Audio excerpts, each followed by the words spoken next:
J'ai des grosses ambitions pour cette soirée qui vont être, je pense, difficilement atteignables. J'aurais aimé que vous repartiez en ayant plus d'énergie, mais en ayant aussi un regard qui porte plus haut que sur nos tracas du quotidien, sur les perspectives à court terme. J'aurais aimé qu'on arrive à ressortir en voyageant dans le temps. On va voir si on va réussir à vivre ça, mais j'aimerais vraiment qu'on y arrive. D'accord ? On va voir. Je vais du coup,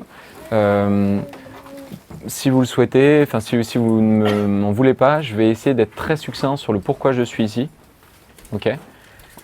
En espérant que vous avez déjà entendu parler de la démarche Ça commence par moi. Donc les 365 actions, c'est balayé, c'est bon, on s'en fout, le site internet, c'est bon, ça c'est réglé. Et j'en viens directement au pourquoi je suis ici avec vous. Okay ? Aujourd'hui, qui partage le constat de dire que nous sommes dans une situation qui pourrait nous faire dire que nous avons les pires cartes en main que nous ayons jamais eues de l'histoire. Est-ce que vous faites cependant partie de ces 86% des Français qui pensent que l'avenir de la planète, enfin l'avenir de leurs enfants, sera pire que le vôtre ? Qui pense que l'avenir de vos enfants sera pire que le vôtre ? Aujourd'hui, je voudrais vous proposer des clés de lecture différentes qu'on a peu tendance à proposer dans notre monde, tirées de mon expérience, tirées notamment de mon expérience dans des pays étrangers. La première chose qui, moi, me déstabilise dans la lecture qu'on a de notre société actuelle, c'est qu'on y oppose, qu'on y appose une lecture très occidentale, et qui dit occidentale dit une lecture très linéaire. Ce qui fait qu'aujourd'hui, nous venons de partir sur un cheval de course, et notre brief a été celui-ci, notre lancement, notre mot d'encouragement a été celui-ci. Vous êtes sur une grande piste, tortueuse, ça va monter, ça va descendre.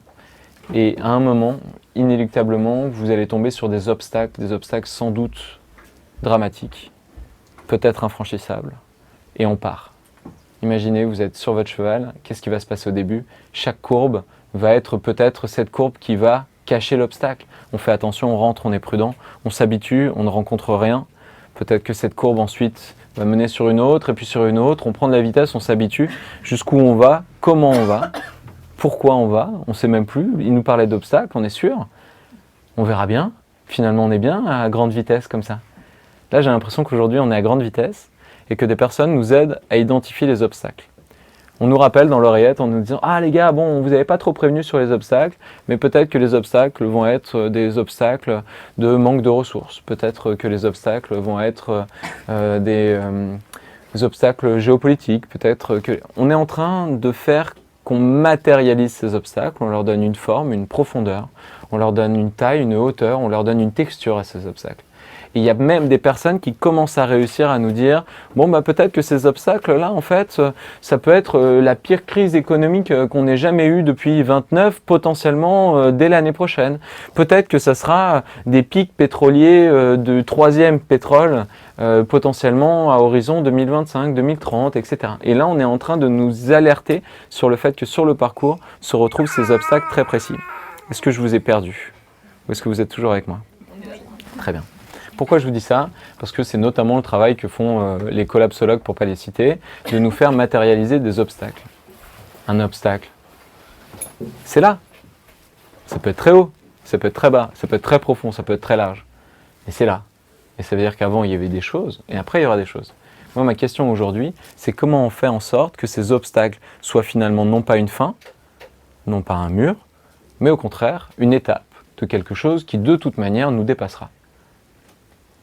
Et en général, si vous avez déjà fait du cheval, vous savez très bien que si on arrive à pleine vitesse et qu'on se concentre sur l'obstacle, qu'est-ce qu'il risque de se passer ? On est sur son cheval, on galope, et on ne peut que regarder l'obstacle. Qu'est-ce qui va se passer ? Vous avez jamais fait de cheval ? Hein ? Au mieux, le cheval s'arrête.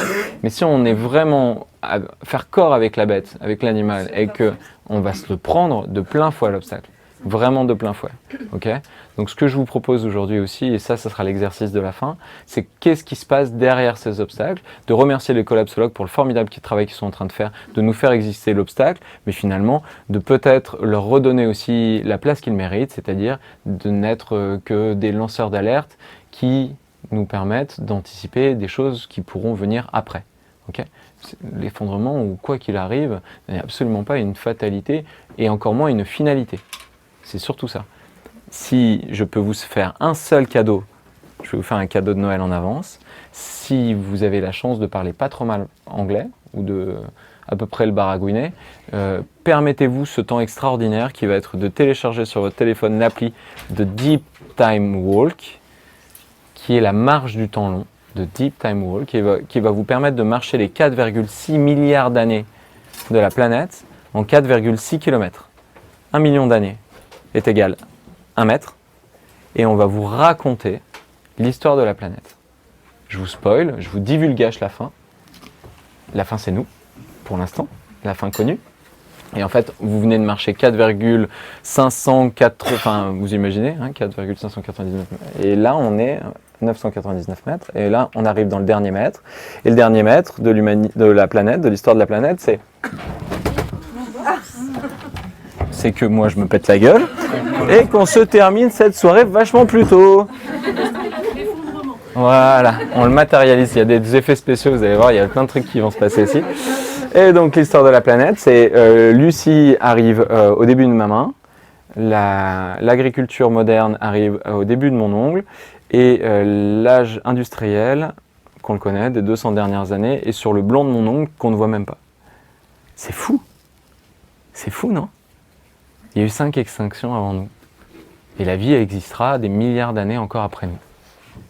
Aujourd'hui, nous ne pouvons pas nous empêcher de voir de manière très linéaire les progressions que nous avons face à nous, en disant, bon bah là pour l'instant on continue. Vous avez peut-être fait cet exercice absolument fascinant de voir les progressions exactement, les progressions en 2050 pour voir de combien on va devoir diminuer notamment d'émissions de carbone jusqu'à 2050. Et on a ces courbes absolument parfaites. Donc là on passe à 1, et puis 2, et puis 8, et puis c'est fantastique de linéarité. Aujourd'hui, on a 3 millions de Français qui sont sensibles à ces sujets d'éco-citoyenneté. L'éco-citoyenneté au sens large, c'est la définition la plus large que j'ai prise pour prendre en compte le respect du vivant dans sa globalité avec un grand V, étant les écosystèmes, ce qu'on entend en général avec l'écologie, les écosystèmes, la faune, la flore, etc., le système Terre, mais aussi une citoyenneté de solidarité, c'est-à-dire les autres êtres humains, et une éco-citoyenneté, une écologie même intérieure. Pourquoi on est là, bordel de merde? Vous voyez un peu l'idée, quoi, ce genre de question, quoi. Qu'est-ce qu'on fout là, quoi? Et ce que je vous disais sur cette idée d'éco-citoyenneté, et je suis en train d'oublier où j'allais en venir. Où est-ce que j'allais en venir? Qu'est-ce que je disais? Je calcule qu'on est 3 millions d'éco-citoyens proactifs sur ces sujets. Est-ce que vous avez signé l'affaire du siècle, la pétition de l'affaire du siècle? Qui l'a signée ici? On fait un 100% presque? Presque. Qui a regardé l'émission Pour la Terre de Nagui? C'est fou, hein, parce que du coup, c'est pas les... il y a eu 2 300 000 personnes qui ont signé l'affaire du siècle, et 2 300 000 personnes qui ont regardé l'émission Pour la Terre. Ce ne sont pas les mêmes personnes, quasiment pas. Quasiment pas. Ce qui fait que mon calcul à la louche, qui est mauvais, mais moi me donne un peu de matière. Je pense qu'on peut vraiment ouvertement dire, sans se tromper, qu'il y a au moins 3 millions de créatives, comment on les appelait tout à l'heure, tu disais? Ouais, les créatives culturelles, d'éco-citoyens proactifs sur ces sujets. 3 millions de personnes, c'est quand même pas mal. Qu'est-ce qu'on fait maintenant? Est-ce qu'on continue à faire confiance à Greenpeace, à Oxfam, aux auteurs, à Nagui, pour donner envie aux citoyens qui ne sont pas encore engagés sur ces sujets de rejoindre, de faire grossir les rangs de ces citoyens, de ces éco-citoyens proactifs, et que peut-être de manière très linéaire, voilà, je reboucle la boucle, avec cette vision très occidentale, nous soyons l'année prochaine peut-être 3 500 000, peut-être 4 millions, peut-être 4 500 000 l'année d'après, et puis 5 millions, et puis 6 millions. Est-ce que vous pensez franchement que ça va se passer comme ça? Est-ce qu'on va grandir 500 000, 1 million en plus chaque année? Moi, mon postulat de base, c'est de dire arrêtons de traiter les citoyens comme des utilisateurs finaux. Greenpeace qui nous dit vous allez signer l'affaire du siècle, la pétition, signez-la, et après derrière on s'occupe de tout, ça appartient aux années 2000, même 90. En fait c'est fou qu'on continue à être cantonné à un rang de signataire de pétition. Et c'est fou à quel point je trouve rageant de devoir aujourd'hui continuer à déconstruire tout ce carcan qui fait qu'on a été complètement dépossédé de notre pouvoir d'éco-citoyen et qu'on soit seulement limité à notre pouvoir de sortir notre carte bleue. C'est fou. Les gens aujourd'hui dans la rue, ils sortent pour leur pouvoir d'achat comme si c'était le dernier pouvoir qui nous restait. On n'a aucun autre pouvoir, nous êtres humains. On est liés à notre carte bleue. Nous sommes des porte-monnaies sur pattes. C'est ça notre destin? C'est fou. C'est fou. Il y a des trucs comme ça où je me dis souvent c'est fou. Mais ça, je trouve que c'est fou quand même. Qu'on soit adressé comme des consommateurs. Au mieux, comme des consommateurs avertis. Et un consommateur averti, on ne sait pas qu'il en vaut deux, mais c'est un consommateur, génial, on a gagné, nous sommes des consommateurs, bravo. Nous allons pouvoir peinturer en vert notre placard, notre penderie, les produits que nous remplissons, dont nous remplissons les caddies, et on a gagné. Voilà. C'est fini, c'est tout ce qu'on peut faire. C'est fou. Et donc du coup, on continue à se battre, à se débattre dans des éco-gestes, parce qu'on nous a dit que les seules choses qui étaient à notre portée, c'était de bien faire le tri et d'éteindre la lumière en sortant. Où est notre ambition de pouvoir aller plus loin que d'être simple consommateur du vivant et de rester dans cette vision utilitariste? Et c'est pour ça, moi j'avais jamais eu de bouquin sur le sujet et je trouvais qu'on nous limitait trop à notre rôle de dire bon bah c'est bien, tu veux agir, tu vas te mettre à bien consommer, avec les pièges que ça peut comporter.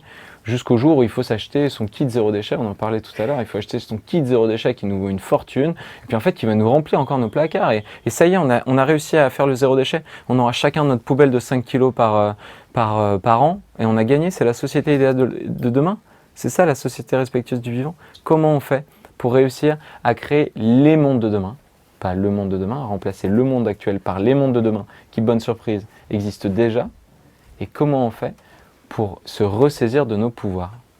Et en général, là-dessus, j'aime à dire que oui, le zéro déchet, pourquoi pas, super, très bien.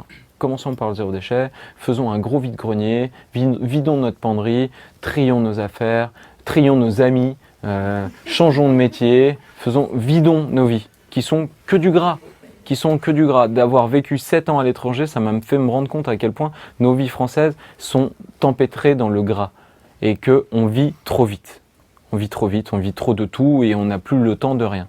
Donc l'idée effectivement de vider et de décélérer, c'est fou. On n'a plus le temps de rien en fait. Plus on fait et plus on demande et plus on jette et plus on gâche et plus on continue. C'est un rapport du Conseil d'État, je crois, ou d'une institution française qui conseillait que pour endiguer la crise financière à venir, on limite les spéculateurs et les gens qui travaillent, les traders, les gens qui travaillent en bourse à 35 heures par semaine. Si on arrivait à les limiter à 35 heures par semaine, en fait, bah, ils spéculeraient moins.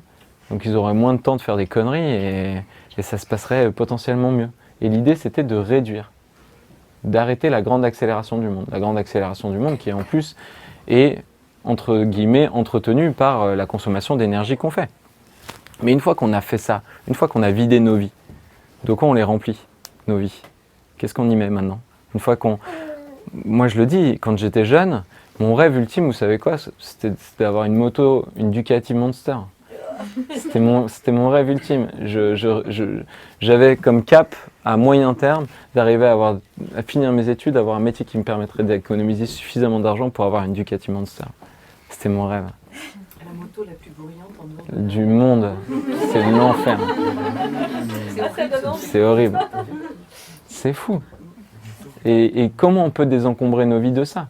Et une fois qu'on les a désencombrés, comment on les remplit? Et comment on les remplit différemment? Et rien que ça, déjà, c'est quelque chose qu'on dit trop peu dans notre parcours éco-citoyen. qu'on a vraiment envie de faire, en fait. Mais qu'est-ce qu'on a vraiment envie de faire? Qu'est-ce qui vous a vraiment rendu heureux? Faire le tour du monde. Donc, qu'est-ce qui vous a rendu heureux? Profitons-en, on est entre nous là. Qu'est-ce qui vous a vraiment rendu heureux? Au moment, au point où vous vous êtes dit, mais jamais je me suis senti aussi en vie ou presque, ces 6 derniers mois. Qu'est-ce qui vous a rendu vraiment, vraiment heureux? Cette dernière semaine, si vous voulez, comme mettez le tempo que vous voulez. Quel moment où vous vous êtes dit, mais waouh! bah, pas souvent. la majorité des moments où on est heureux, on n'a pas besoin de sortir notre carte bleue, on est d'accord. Mais alors dans ce cas-là, pourquoi on ne consacre pas l'essentiel de notre énergie à créer le maximum de moments où on peut être heureux?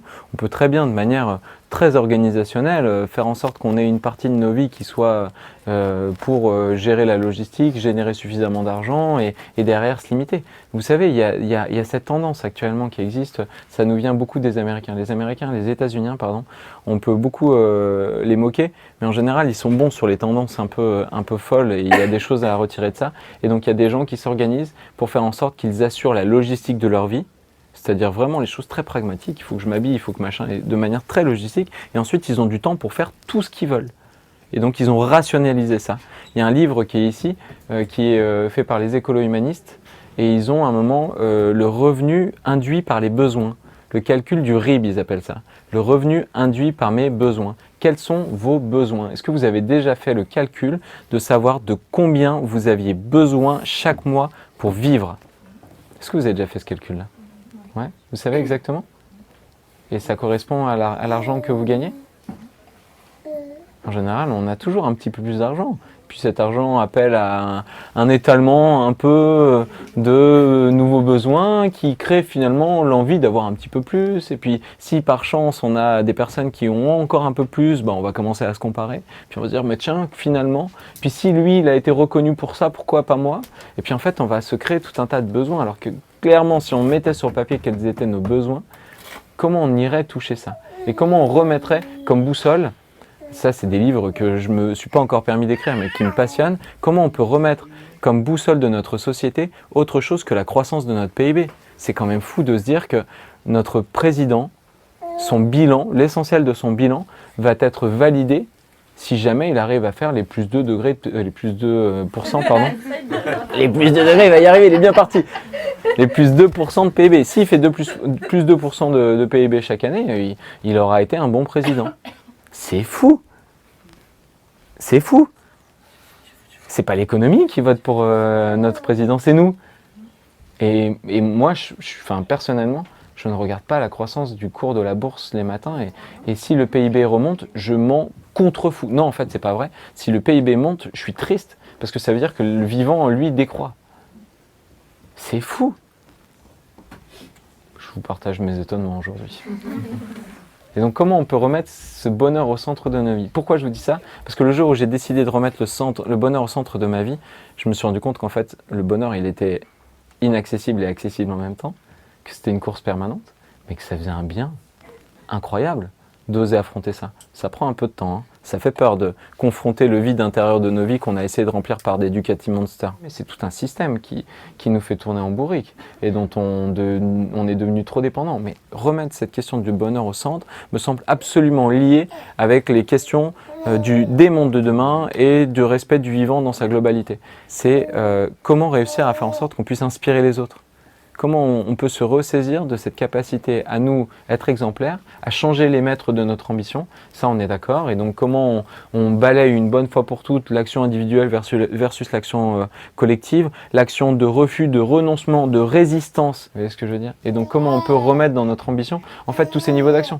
Je suis persuadé que vous n'êtes pas plus bête que les autres et que vous êtes capable en même temps de faire du zéro déchet et de la régénération parce que vous allez aller à l'Oasis qui est juste à côté, et de faire une action de désobéissance civile. Vous pouvez faire tout ça en même temps, non? Et ça se trouve, vous le faites déjà, en fait.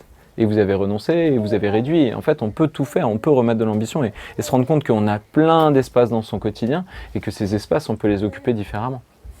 Mais ensuite, c'est comment, derrière, on inspire, comment, c'est le partage d'expérience que je voulais vous faire, comment on se rend compte que peut-être que faire, c'est au moins aussi important que raconter.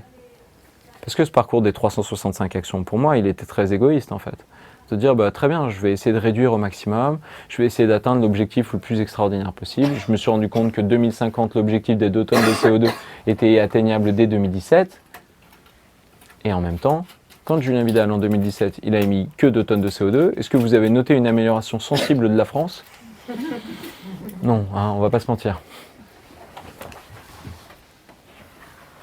Et moi, mon impact, je pense qu'il a été bien plus important dans ma capacité à raconter cette transformation et à proposer dans mes mots un espace pour que les autres s'y immiscent et y grandissent, que le simple fait de compiler des actions éco-citoyennes qui montraient qu'on pouvait avoir de l'ambition. Et de proposer un récit qui, en fait, allait à l'encontre de tout ce qui est faux sur ces sujets et qu'on continue à nous-mêmes presque croire par peur de se lancer dans quelque chose d'autre. Et quand j'ai commencé à raconter autour de moi qu'agir, c'était non seulement pas compliqué, mais au contraire quelque chose d'enthousiasmant, qui nous permettait de sortir de notre simple pouvoir d'achat pour se rendre compte qu'on avait beaucoup plus de pouvoir, ça a été ma libération. Une libération, pourquoi ? Parce que nous sommes des animaux sociaux. Et à minima, tous les plaisirs dont on parlait, les besoins qu'on nous crée, sont créés par la société. Et la société, les autres. Et moi, le nombre de fois où je rentrais chez moi, 1 an, 6 mois sans avoir vu notamment mes frères ou mes meilleurs amis, qui sont encore tête la première dans la surconsommation, et qu'en ayant passé 1 semaine avec eux, je me disais, mais pourquoi j'ai autant envie de consommer maintenant ? Parce que je les voyais avec leurs nouvelles fringues, avec leurs nouveaux téléphones, avec leurs nouvelles bagnoles, avec ce truc, et je me disais, mais en fait, ça fait 1 an que je suis très heureux tout seul comme je suis, qui avait aucun souci, et là j'ai passé quelques jours avec eux, et en fait ils m'ont redonné envie. C'est fou comme nous, les êtres humains, nous continuons à légitimer le système, et nous sommes en fait ces meilleurs alliés du système. Et si du coup aujourd'hui, on se rendait compte qu'on n'avait plus besoin de dépenser notre énergie à légitimer notre action et à s'excuser auprès des autres, mais que cette énergie on la récupérait pour aujourd'hui être plus ambitieux dans notre démarche, et surtout être stratégiquement proactif pour tendre des perches aux personnes autour de nous. On n'arrivera à convaincre personne. Moi, il y a cette phrase qui m'accompagne qui dit que l'expérience est une lumière qui n'éclaire que celui qui la porte. Je ne sais pas si vous l'avez déjà vécu comme ça, mais le nombre de fois où j'avais l'impression d'avoir une épiphanie et d'arriver en disant « je vous délivre la sainte parole, forcément vous allez être convaincus », ça ne marchait pas. Moi je ne le disais pas en parlant de sainte parole, hein. Mais j'arrivais en disant « mais c'est fou, c'est incroyable et tout, ouais, hein ?» Et puis je voyais le désespoir dans le regard des gens en face de moi. Et je me suis rendu compte que vraiment c'était ça, on devait chacun, nous, à notre rythme, ouvrir nos portes et cheminer. Et que cette expérience-là, elle m'éclairait moi, mais elle n'était absolument pas contagieuse. Je pense que nous sommes les gens que nous attendions. On n'a pas besoin d'attendre d'autres personnes. On n'a plus besoin de Nagui, c'est fini, on a gagné. Et on n'a plus besoin de Greenpeace non plus, à condition que nous considérions que nous ne sommes pas les utilisateurs finaux de la démarche éco-citoyenne, les bons soldats de l'éco-citoyenneté du quotidien, mais au contraire des amplificateurs, des porte-voix, des étincelles, vous les appelez comme vous voulez. Je pense qu'on en est là. En fait, on est tous partant d'un point en essayant d'aller vers le mieux qu'on peut. Et encore une fois, en questionnant cette vision linéaire de la progression qui, moi, me pose question aussi en tant qu'occidentaux. On est tout le temps sur, on a commencé au point A, et il faut absolument qu'on aille au point B. Le point B étant mieux que le point A, hein, et idéalement le plus vite possible. Les Asiatiques, eux, voient le monde de manière cyclique. Peut-être que vous avez déjà eu la chance de vivre dans des pays asiatiques. Ils voient le monde de manière cyclique. Tout est un éternel recommencement, ce qui veut dire que peut-être que notre progression peut nous faire entrer par la porte du zéro déchet ou par la porte de l'engagement de la désobéissance civile, de la démocratie citoyenne, peut-être du végétarisme, et qu'en fait on va continuer à grossir, idéalement à avoir vous savez, une forme d'escargot qui peut peut-être s'élargir, prendre de l'ampleur. Peut-être qu'elle peut s'interconnecter, se rentrer dedans. Mais ça ne veut pas dire que si on rentre par la porte du militantisme, on a déjà terminé. Et bon nombre de militants, en général, c'est assez intéressant de parler avec eux, bon nombre de militants sont engagés déjà parce qu'ils avaient envie d'être contre et de faire corps collectif, puis en fait se sont rendus compte qu'au bout d'un moment, ils avaient envie aussi de progresser parce qu'ils sentaient qu'il y avait un manque de cohérence et que le fait de boire du Coca-Cola, par exemple, je dis n'importe quoi, c'est des conversations que j'ai eues et qui me font penser à ça, n'était peut-être pas forcément non plus pertinent et continuer à grossir là-dedans. On s'est construit tout un tas de systèmes d'autodéfense pour continuer à se mentir un peu à nous-mêmes. Et qu'on est un petit peu dans la, comment le dire gentiment, on est un peu tout le temps dans le compromis permanent. Oui, non, mais parce que quand même, j'ai fait des choses bien, comme si on donnait un bonbon, un sucre à quelqu'un, et que ensuite, Et si on arrêtait de vivre dans un monde de BFM TV, quoi? Il y a les gentils, les méchants, les bons points, les mauvais.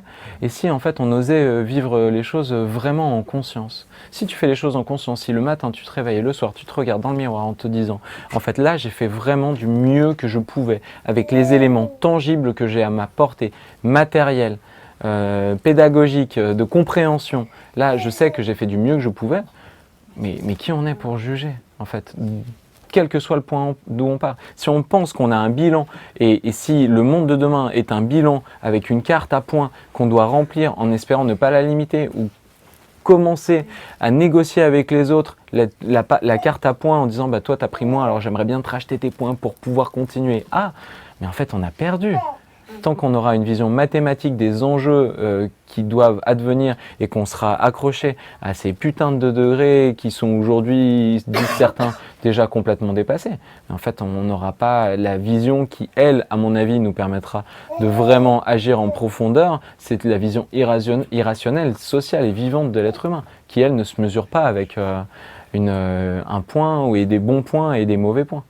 Ça fait même en fait 50 ans qu'on n'a plus le temps. Ça fait depuis le jour du dépassement qu'on n'a plus le temps et qu'on a puisé dans les réserves. Donc c'est trop tard. Laissez-moi terminer. Hein, c'est trop tard. Donc on n'a plus le temps. Ok. Moi j'ai un exercice qu'on faisait quand on était en collège pour évacuer le bâtiment en cas d'incendie. Et la première fois, on descendait les escaliers en courant, on se marchait dessus, on se poussait, et puis en fait le professeur calculait et à la fin on sortait. Et la deuxième fois, il nous a dit maintenant vous allez marcher dans les escaliers. Bah, figurez-vous que quand on a marché dans les escaliers, on est sortis tous ensemble beaucoup plus rapidement que la première fois. On poussait, on se courait dessus et on trébuchait dans les escaliers. Si on pense que le temps c'est juste demain et qu'il faut y arriver, quel que soit le prix à payer et les pots à casser, je pense qu'on va faire plus de mal que de bien. Et je ne vois pas les choses, encore une fois, comme un... Et en plus, on n'a pas de professeur pour nous mesurer le moment. Oui, il est urgent d'agir. Il est urgent d'agir, à mon avis, si on arrive à construire quelque chose et d'y laisser une trace durable positive. Si on mélange... Moi, ce qui me fait beaucoup peur, en fait, pour vous dire la vérité, c'est pour ça que je suis mal à l'aise avec cette question, c'est que souvent, cette urgence, elle se mélange avec de la précipitation. Et que dans la précipitation, on oppose plutôt qu'on rassemble. Je vous raconte mon expérience personnelle. Dans le milieu écolo, on passe son temps à s'opposer. On passe son temps à dire plutôt que c'est fou, on est d'accord à 99% sur ça, on va dire non, regarde ce 1% là. Moi, je ne suis pas d'accord avec toi là-dessus. On ne pense pas pareil. Ce que tu dis est mal. Et donc, du coup, on s'oppose. Socialement, on ne se reconnaît pas dans les yeux de l'autre. Et du coup, on n'est pas capable d'exister dans les yeux de l'autre et de se rassembler et de sentir qu'on fait cause commune. Et c'est hyper dur. Et du coup, ce qui me fait peur, moi, dans cette urgence, c'est qu'on continue à dire « mais toi, tu fais mal, toi, tu fais mal. Moi, j'ai raison, toi, tu n'as pas raison. Tu dois venir le plus vite possible. » Et qu'on continue à s'opposer et qu'on continue à gérer de la frustration plus qu'une efficacité. Si on était des êtres rationnels, on prendrait la question de l'urgence de manière tout à fait sereine. Mais on n'est pas en Chine, en fait. Moi, j'aimerais vous proposer justement de vivre cette envie de toutes les choses qu'on a à gagner plutôt que les choses qu'on a à perdre. Parce qu'effectivement, dans les mondes de demain, il y a des choses qu'on a à perdre. Et souvent, les choses qu'on a à perdre, ça tombe bien, ce sont des choses qu'on nous a imposées. Donc, qu'on les perde, on a l'impression qu'on est un peu au début perdant, justement, et qu'on se dit, mince, on nous enlève des choses, alors qu'en fait, on nous libère. Et on va nous redonner l'opportunité de poursuivre les choses qui nous rendent vraiment heureux. J'aimerais qu'on arrive à remplir cette catégorie que je ne vois pas dans les livres de cette librairie, et ça tombe bien puisqu'il n'existe dans quasiment aucune librairie dans le monde, c'est la case des utopies réalistes. Okay ? Nous, notre humanité a tendance à la facilité de se projeter dans les dystopies, et à chaque fois je fais ce jeu que je vais refaire avec vous, si vous aviez la capacité, exactement, si vous aviez la capacité à me citer un film utopiste à horizon 2030, 2050, 2100, j'en sais rien, quel serait-il? Vous avez un film comme ça? La Belle Verte. La Belle Verte. Ok, mais la Belle Verte, à chaque fois vous me sortez la Belle Verte, mais en fait la Belle Verte c'est ancré dans notre temps présent, quoi. Hein?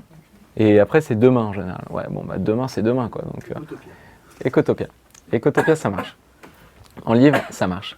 Et si on parle de dystopie, vous avez vu le rayon dystopie derrière il fait un étage entier. Et en film? Et en film, vous avez des films? Ouais, Handmaid's Tale, Black Mirror, Chloé. effectivement. Bleu, c'est quoi le livre? En 2 tomes. Le siècle bleu. Le siècle bleu. Ouais. Quoi d'autre? Ouais, c'est plus de la dystopie quand même, ils partent mal, ouais. Ouais, mais il finit bien. Ils finissent bien. Non, mais il n'y a pas beaucoup d'utopie. On n'ose pas beaucoup d'utopie. Pourquoi? Parce que quand un pessimiste se trompe, on est heureux. On est relâché, on est content. Quand un optimiste se trompe, c'est une déception. Un couillon. Ouais, c'est vrai, c'est une déception. Quand un pessimiste se trompe, on est relâché. Ah, ouf, il s'est trompé le con. Quand un optimiste se trompe, mais non, mais pourquoi il nous a fait miroiter ça? C'est terrible. Vous voyez ce que je veux dire? Et pourtant, si on reprend la métaphore du cheval, on se retrouve sur notre cheval à courir la société est notre cheval, on se retrouve avec des obstacles face à nous à horizon assez court. Qu'est-ce qui se passera derrière? Vous êtes capable, vous, de dire ce qui se passera derrière? Je suis intimement persuadé, quasiment prêt à signer devant vous, le fait que ce qui est décrit dans la série Effondrement qui est en train de passer sur Canal est absolument faux. Il y a même commence à y avoir une littérature scientifique qui montre que l'être humain, quand il est sous pression, il s'associe, il s'allie, il s'entraide plutôt que de courir pour essayer d'avoir le plus de choses et d'être menacé par l'existence de l'autre. C'est fou. Et comment réussir du coup, si on prend la métaphore du marin, à tracer un cap qui, quoi qu'il en soit, sera changeant à cause des vents et des marées, mais à tracer un cap qui nous permet de regarder loin, plutôt qu'à continuer à se limiter à ce putain d'obstacle, qui de toute manière est là. Oui, on aura un obstacle, on en aura 2, on en aura 3, mais une fois qu'il sera passé cet obstacle, qu'est-ce qu'on fait? On se dit, ah bah finalement c'était pas si pire. Oh bah si, c'était grave hein, quand même, vous avez vu, on a bien chié. Bah super, on a bien chié. Et qu'est-ce qu'on fait après? Moi je veux vous proposer de partir pas très loin. On va partir en 2030 glorieuse. Peut-être que vous avez parlé des 30 glorieuses avec vos grands-parents. Peut-être que vous avez déjà fait ça. Moi, mon grand-père, les 30 glorieuses, quand il m'en parlait, il avait des étoiles dans les yeux. Et il me disait, mais c'est fou, t'imagines? Avant, j'allais au vélo, au boulot, ça me prenait 2 heures par jour. Puis ensuite, j'ai pu me payer un scooter. Et puis en fait, même après les 30 glorieuses, t'imagines, on a eu notre première voiture. On a pu partir en vacances parce que les congés payaient. Et quand j'ai eu un problème de santé, on m'a payé pour continuer à me soigner. C'était fou. Et puis ton père, comme ça, il a pu apprendre à faire ci parce qu'il partait en vacances là. C'était les 30 glorieuses. Tout était possible, tout était extraordinaire. J'ai envie de vous voir avec des étoiles dans les yeux et de nous projeter à horizon 2030 glorieuses. C'est dans 10 ans. C'est demain et en même temps, dans 10 ans, c'est des milliers de jours. Ok? J'aimerais qu'on se fasse des petites soucoupes volantes. Ça va être le bordel. Pendant 15 minutes, ça va être le bordel. On va pas se mentir. Qu'on se fasse des soucoupes volantes de 6 peut-être. Okay, et que tous ensemble, on parte en 2030 glorieuse. Que chacun, au moment de prendre la parole, dise « Moi, en 2030 glorieuse, je… » Fais une soucoupe volante là, installez-vous ici. Ce sera plus facile. Le jeu qu'on est en train de faire, 2030 glorieuse, faites-le là de manière stratégique à Noël. Plutôt que de laisser la porte… Hein, c'est très dur hein, d'en faire. Non, mais plutôt que de laisser l'opportunité à votre oncle raciste de commencer à prendre la parole, vous n'êtes pas obligé de mettre 2030 glorieuse sous le sceau de la responsabilité, de l'écologie, de ce que vous voulez. Vous pouvez juste dire, ben voilà, j'ai fait un jeu, c'était la question de comment en 2030 je pourrais être heureux. Vous pouvez juste le mettre sous le sceau du bonheur. Les gens au début diront, bah moi j'ai envie d'une promotion, j'ai envie d'une plus grosse maison, une voiture. Ils le rempliront de ce qu'ils voudront. Et vous, petit à petit, vous direz, bah c'est vrai que moi j'ai cette démarche de, et vous le colorerez comme vous voulez. Ok? Mais en vrai, pour avoir joué, même avec ma famille et tout, ça marche de ouf. Et ça vous permet de rentrer avec une porte différente. Ça marche?